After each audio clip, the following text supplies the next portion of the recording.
আমি জানি তোমরা সবাই মেন্টাল হসপিটাল দেখে নিয়েছো অলরেডি, তাও আমি চলে এসেছি তোমাদের আর একবার রিমাইন্ড দেওয়ার জন্য।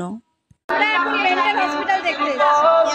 এই লাইনে দাঁড়িয়ে হচ্ছে কি আমরা দেখতে আমরা অনেক স্ট্রাগল করছি, সেই স্ট্রাগলই তোমাদের সাথে শেয়ার করবো। গাইস খুব লাইন আছে, প্রচুর লাইনে দাঁড়িয়ে আছে। আমরা স্ট্রাগল করছি, দেখতে সুন্দর লাগছে। অনেক স্ট্রাগল, অনেক স্ট্রাগল। গুটি গুটি পায়ে আমরা এগোচ্ছি, গুটি গুটি পায়ে। মেন্টাল হসপিটাল দেখতে এসেছি। মেন্টাল হসপিটাল দেখতে গিয়ে যদি আমি মেন্টাল হয়ে যাই তাহলে কর্তৃপক্ষ দায়ী, কমিটির কর্তৃপক্ষ দায়ী, ঠিক আছে? এতক্ষণ লাইনে দাঁড়িয়ে থাকতে থাকতে তো প্রচণ্ড খিদে পেয়ে গেছিলো, তাই একটু খেয়ে নিচ্ছিলাম। তো ফাইনালি চলে এসেছি স্ট্রাগল করতে করতে সেই গন্তব্যস্থলে।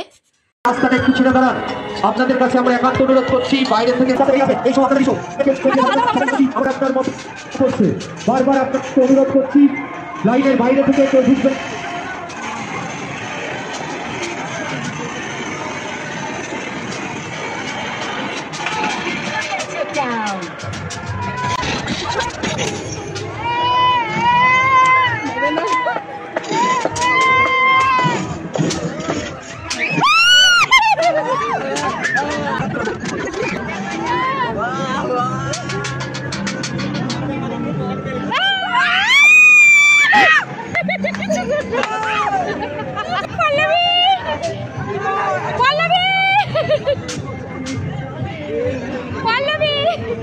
পল্লবীকে দেখতে পেয়েছি না,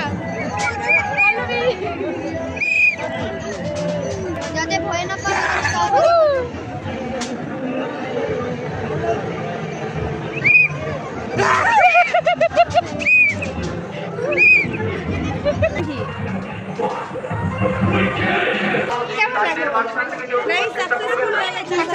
কেমন লাগলো? দারুণ। ভয় পেয়েছো? মেন্টাল হসপিটাল দেখে আমরাও একটু মেন্টাল হয়ে গেছিলাম, তাই একটু সুস্থ হওয়ার জন্য মায়ের দর্শন করতে আবার চলে এসেছি রেড রোজ ক্লাবে।